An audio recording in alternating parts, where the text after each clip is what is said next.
नमस्कार, मेरा नाम है गौरव और आप देख रहे हैं टीवी 24 नेटवर्क। 3 जून को आरसीबी यानी रॉयल चैलेंजर्स बैंगलोर के 18 सालों के बाद आईपीएल चैंपियन बनने के बाद बैंगलोर में एक विक्ट्री परेड निकाली गई, जो कि विधान सौधा से चिन्नास्वामी स्टेडियम तक जानी थी। पर आपको याद होगा कि इस परेड के बीच भगदड़ मच गई थी, जिसमें तकरीबन 11 लोगों की जान गई थी और 50 से ज़्यादा लोग घायल हुए थे। इसके बाद कर्नाटक की राज्य सरकार ने इस घटना की जांच के आदेश दिए थे, जिसके बाद से जांच जारी है। पर अब इसी बीच जब इस मामले को लगभग 1.5 महीने बीत चुके हैं, तो इस समय कर्नाटक की राज्य सरकार ने चिन्नास्वामी स्टेडियम के बाहर हुए हादसे की पूरी जिम्मेदारी आरसीबी की टीम पर मढ़ दी है। जी हाँ, रिपोर्ट्स की माने तो राज्य सरकार का कहना है कि आरसीबी के इवेंट पार्टनर डीएनए नेटवर्क्स और केएससीए यानी कर्नाटक क्रिकेट एसोसिएशन ने इवेंट के लिए पुलिस से कोई आधिकारिक मंजूरी नहीं ली थी। साथ ही राज्य सरकार की ओर से यह भी कहा गया है कि पुलिस की नामंजूरी के बाद भी आरसीबी की टीम ने इसे आगे बढ़ाया और वो इवेंट किया। तो आइए सबसे पहले आपको पूरा का पूरा बयान सुना देते हैं कि राज्य सरकार की ओर से क्या कहा गया है इस पूरे मामले को लेकर। तो उन्होंने कहा कि आयोजकों की ओर से अनुमति के लिए कोई औपचारिक अनुरोध नहीं किया गया था, ना ही आवश्यक जानकारी और विवरण प्रदान किए गए थे, जिसका अर्थ था कि अनुमति के अनुरोध पर विचार नहीं किया जा सका। परिणाम स्वरूप संबंधित पीआई को दिए गए दिनांक 3/6/2025 के सूचना पत्र को अनुमति नहीं दी गई थी। तो ये था वो बयान जो साफ तौर पर यह बताता है कि पूरी की पूरी गलती इसमें आरसीबी की मैनेजमेंट के सिर पर मढ़ दी गई है। हालांकि ये सिर्फ इतना ही बयान नहीं था, इसके आगे बयान में कहा गया कि केएससीए सीईओ शुभेंदु घोष ने 3 जून की शाम को कब्बन पार्क पुलिस को सूचित किया कि अगर टीम फाइनल जीतती है तो परेड की योजना बनाई गई है। हालांकि पुलिस ने अपर्याप्त विवरण और कम समय की सूचना का हवाला देते हुए इस प्रस्ताव को अस्वीकार कर दिया।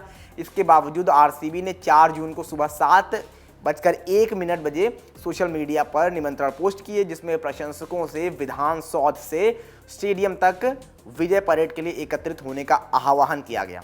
तो ये था वो पूरा का पूरा मामला कि कैसे क्या हुआ था।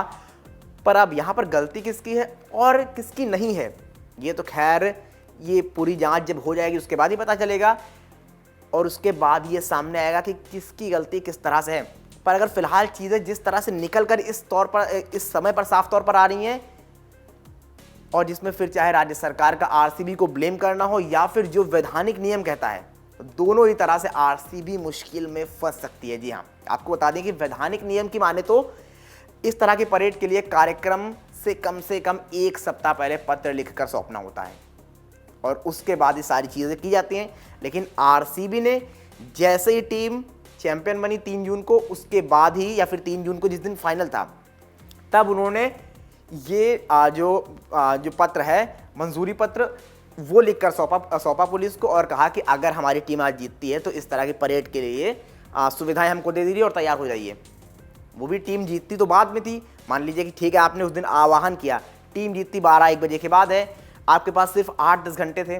उन 8-10 घंटों के बाद सुबह 7 बजे आपने ये भी कह दिया कि आप सब लोग होकर एकत्रित हो जाइए जितने भी फैंस हैं आरसीबी के। तो ये साफ तौर पर सभी चीज़ों में आरसीबी मैनेजमेंट बुरा फंस सकती है।